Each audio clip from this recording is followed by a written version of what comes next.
Morning, and I wanted to first thank you for coming. I was a little worried that some of you were already in the plane when there was all the drama about hurricane hitting Washington, D.C. We were, I couldn't, I mean, last night was better sleep, but the night before I couldn't sleep because middle of the night I was exchanging email and monitoring the news to see if there would be any kind of inconvenience for all of you because some of you are already on the road. Um,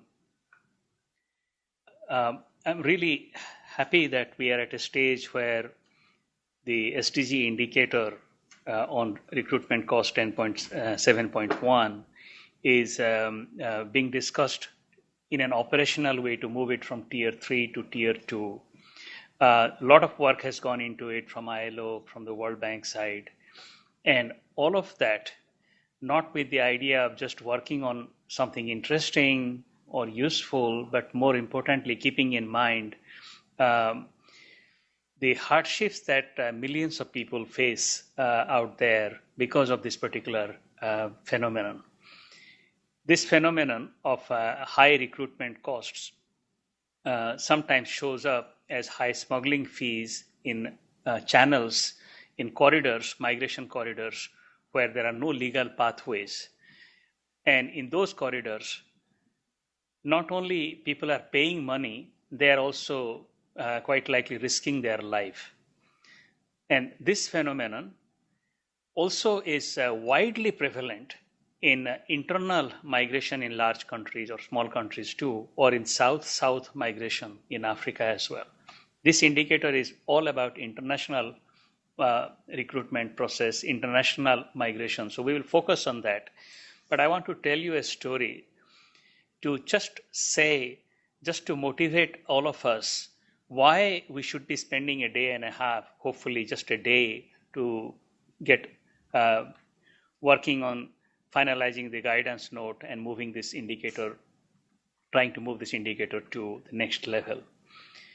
I was in my village. I come from a village in India, in a very backward part of India. And I was there maybe 6 years ago. And some of my friends there, they know that I work on migration. So somebody said, did you know about that case of this person who was just about 5 miles away, who had some major issues? And I said, I am far away in Washington, D.C. I wouldn't know about a remote part of India in a village somewhere there. So then the story was told, and actually the story is there in all the Indian newspapers. You can look it up with pictures. That there was recruitment of labor from very poor people during the off season when there is no monsoon, no harvest, no cultivation, farming season, off season. There was recruitment of people to go to, let's say, cities to lay bricks. These are very, very low-skilled people. So they go to lay bricks for construction. And the cities in India, as everywhere else, are growing. Right? So they need labor. So the labor agents, who are sub-agents of the major agents in the cities, the sub-agents actually, sub-agent, are actually from the village. So we know them. We grew up with them together. They are recruiting maybe their friends or cousins or sometimes just a villager. They have a contract in summer months before the farming season begins for deployment, let's say after the farming season in December or January. At that time, before summer, people are very, very desperate for money because they don't have money. So these guys say, we will give you so much money. These guys don't have education. The people who are being hired. So they say, okay, great. So whatever is the money, it looks like very attractive. And then they say, we will take you to that kind of place. So in this case, it was the example of Hyderabad. Hyderabad is in the south. So these guys took money, 13 of them. Apparently there were 6 women, 7 men, all from one family, extended family. They took money, they had a commitment. 6 months later, they were taken to go to the city. And they were supposed to go to the south. Instead, they were taken to the north. And they know that. They can tell the direction because they can see the sun during the day. So, if it is in the east and if you are heading that way, that is north. They knew that. So they were saying, where are you taking us? They said, we are taking you to where you are supposed to go. So at some point, they all talked among themselves. They stopped for, in a wooded, in a forested area. They stopped for a bathroom break. That's what they said. And then 7 of them absconded. Actually, all of them absconded. All of them absconded. Only 2 were there, and they were caught by the recruitment agents. They were brought to a place. The recruitment agents brought them and kept them for 7 days, beat them up, saying that we have paid you, those guys have to come. None of them came. 7 days later, the recruitment agents got drunk and came to them and said, if you are not going to work for us, you are not going to work for anybody else in your life. So, do you want to give us your hand or your leg? And the uncle said to the nephew, you know what?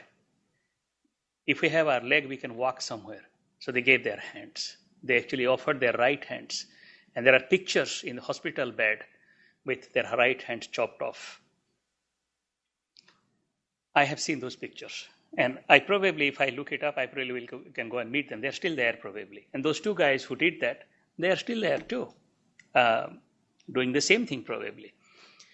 When an economy like India grows 7%, 8%, 6%, some sectors, some places will grow faster than other sectors, other places. When that happens, some sectors, some places will need more people than other sectors, other places.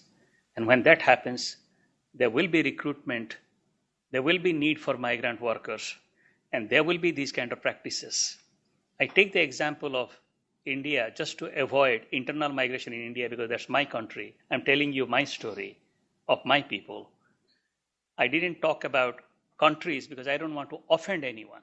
But this problem is going on a wide scale, affects millions of people, tens of millions of people, maybe hundreds of millions of people, and this problem is going to grow rapidly over time. So what we are doing here today about recruitment cost is not just a little statistic that international organizations are looking into. It is going to affect millions of people's lives. If a person pays $5,000 to a labor agent, goes to a country to work, and then gets paid $150 a month, that's $1,800 a year. It will take 3 years for that person to pay that back.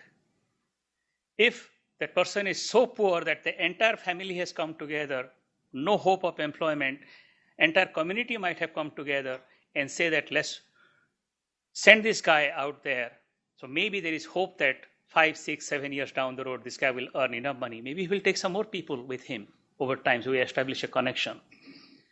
Let's do everything we can to send this guy out to earn that $1,800, which will take 3 years for this person to pay back that $5,000 to the labor agent. All of it is illegal, right? The labor agent is already paid anyways by the employers in the foreign country. If they decide that, often they will mortgage their land, their house. They will then take on loans at interest rates from 36%, that is 3% per month, to 4% per month, to 5% per month sometimes. If you have a 50% loan on a $5,000 per year, to $2,500 is the interest cost alone. The person is earning $1,800. That person is a slave for life. Doesn't even know it. He's a slave. Typically it's a he, but it's also sometimes a she. He is a slave for life. If we break that cycle, we will liberate this person. If we break that cycle, all of that $5,000 that he is sending money home so that the money will be received by, let's say, the wife, while the children are sitting there waiting for food, the wife hands over the money to the recruitment agent, the labor agent, all of it illegal. That money will then be used as remittances, as money with the family, with the wife, with the family to feed the children, to send them to school. That is the essence of it. there is an SDG 17.3.2 to increase remittances as a share of GDP. You reduce recruitment cost, SDG 10.7.1, you reduce recruitment cost, you also satisfy SDG 17.3.2. So that's basically the gist of my presentation. You will be talking about all the statistics, all the methodology, and we'll be there to help you. But that's basically what it is.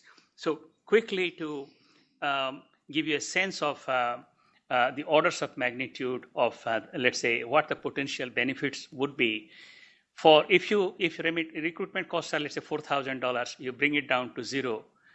For every million people that benefit from that, that's $4 billion, right? If you have 10 million people like that paying these kind of fees, multiply that by 10. If you're able to help 5 million only, multiply by 5, that's 20 billion. That's like 40 billion. The numbers are huge in terms of benefits to the poor people. So the recruitment process, we know that there is a sending country, any of our countries. Then there is a process of migration. Then there is the destination country. Typically what happens is a company, let's say in a foreign country, needs a lot of workers. They reach out to the labor agents. The labor agents then talk to the sub-agents. They come to the country of origin, another country, poor country typically. They might have several agents who then go out and source the workers. And that is where the payment is made. All of it is illegal, right? Because the employer has already paid to the first agent. And then there is a migration process. And in the migration process, there are costs as well, visa cost, travel costs, God knows what else is paid. And then on the destination country, there is the cost of arrival, maybe rent, maybe food, maybe cost of documentation. There are many. So that's the whole process. And then there is the whole process of return, which is often promised. It is, as I work in the World Bank is supposed to pay me not only for hiring me and moving me to Washington, D.C., but also to pay me to go back home to my country of origin. That is part of the employment contract everywhere. That part is completely missing. But this is the process, and we need to understand the process so we can get at it, at the problem. So how can we reduce recruitment costs? In sending countries, it's an obvious one to begin to know the recruitment process, the recruitment agencies, and regulate them. I remember Nepal about 7-8 years ago, they had 1,800 recruitment agents, 1,800 registered recruitment agents. And then there was an evaluation, and about 800 of them were immediately found to be not good, non-existent sometimes. I mean, regulating recruitment agents, educating migrant workers, potential migrant workers about their rights, equipping embassies abroad to provide services to migrant workers, negotiating with destination countries about employment conditions of workers, passports being taken away, visas being taken away, people not being allowed to go and work. I used to have actually some workers, domestic workers, when I was living in Singapore. And I have seen what sometimes people do to the workers. And then publishing data on recruitment costs by various categories. In the sort of the transition process, that visa policies, passport issuance policies, there is much to be gained by streamlining those processes, providing information on employment opportunities abroad also will reduce the costs and search process and improve job matching. There is some thinking in many countries, and we often get this question, should governments actually provide loans to migrant workers? And the moment you talk about loans, you are already beginning to talk about finance, and greed takes over. Not that long ago in this world, there were slave owners and slave traders. Forget humanity. So there is that issue. The few examples that I know of where governments have started concessional loans for migrant workers, all those financing facilities or banks have gone bust. In about 4 years' time, they disperse all the money, and then they are not able to recover the money. Then there is corruption. I mean, when workers are away and they realize that there is, corrupt officials back home, they are not going to pay the money. I mean, the money, every dollar is so much more important to these people than to the rich people, to the rest of the world in some ways. So, not sure, providing loans would help. In the last mile, regulating employers and recruitment practices. I'm not talking about regulating employers for whatever they do, but much more importantly, the employment process, the recruitment process, that aspect of it. Beginning to understand, beginning to report, beginning to monitor, having a compliance facility, the grievance facility, that kind of thing. That's what is needed. And again, back to the point about educating migrants about their rights and their employment contracts. That is important. Collaboration between sending countries, receiving countries would help. Back to again publishing data on recruitment costs. And then we are talking about what are the definition, what are workers paid recruitment costs. We will talk about that. So I'm not going to cover this because we will have a lot of presentations. You have my manual as well, the draft guidance note. This is just a sample of data based on a survey that KNOMAD, under the KNOMAD we did, World Bank and ILO, we did this survey in the Pakistan to Saudi Arabia corridor, Kingdom of Saudi Arabia corridor. And this is sort of the cleaned data, all the data points in a way. What you see is, I guess all of you can see that, a whole lot of people who earn only $200 or so in monthly earnings, they end up paying like 35 months of expected wages. And it is highly regressive in the sense that the people who earn less pay more. People who, so if you then take it to doctors and nurses, by the way, recruitment process is very common with doctors and nurses, particularly nurses, a little bit with teachers as well, and now IT workers and all that. But really the big one is the nurses. And then there is the headhunting for CEOs and financial sector people or World Bank president kind of thing, right? Headhunting fees are very small. The fees paid by nurses are also very small compared to their income, annual income.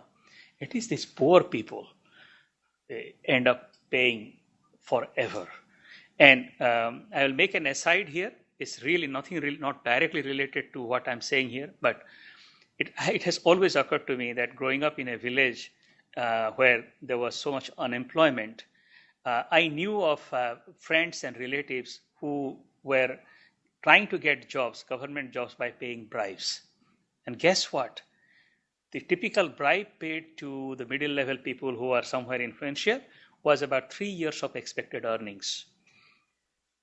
I see correlation here to labor agents paying about 3 years of expected earnings. That might not be an accident.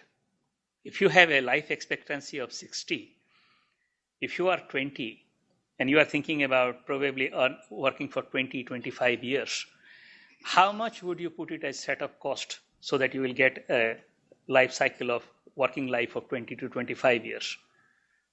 Would it be 10%? Would it be 15%? Would it be 20%? So that 3 year may not be just an accident. That's to be tested. That hypothesis has not been tested. But you see the link between bribes, between labor agents getting recruitment costs, smuggling fees paid to migrants. All of that is open in terms of research, in terms of knowledge.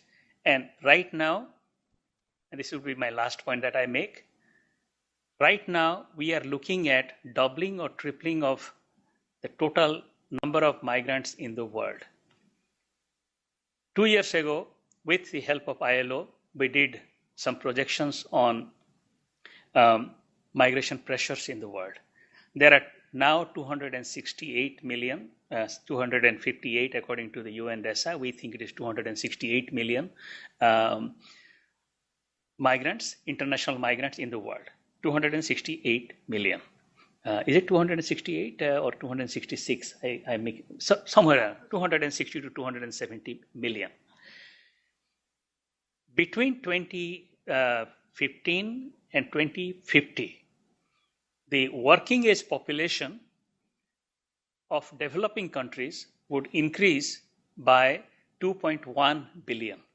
So 15 plus, over 15 people, 2.1 billion over 15 people will join the workforce or join the 15 plus group by 2050, right? If you assumed the employment rate of 2015 to prevail until 2050, that's a questionable assumption given the artificial intelligence and self-driving cars and all that. If the employment remained the same between 2015 and 2050, only 1.2 billion jobs will be created. 900 million people would be looking for jobs. They are looking for jobs and they can't find jobs. The current stock of international migrants is 268 million. Looks like we are looking at doubling, tripling, quadrupling of the migrant stock. You saw 1 million more people coming into Europe, and Europe is breaking apart. Brexit literally happened because of migration. Sweden, Germany, Poland, Hungary, US, look at the election outcomes. That's with what? 1 million, 2 million people moving. We are looking at doubling, tripling, quadrupling of the migrant stock. Borders are being shut down. People don't like foreigners anymore, but they need workers to grow. Workers on the other side are looking for jobs and they can't find jobs back home. They would be coming from all over. A lot more people will die. That's what we are looking at. And this work that we are going to do on reducing recruitment costs is directly relevant for that. That's what I wanted to say. I think I have taken way too much time compared to what I should have done. But I thought I would go out of script a little bit so that I would bring a sense of what we are trying to do here. It is not just a day of looking at the guidelines, but there is a big picture out there. Thank you. And I think now Michelle will speak, I believe. Yeah.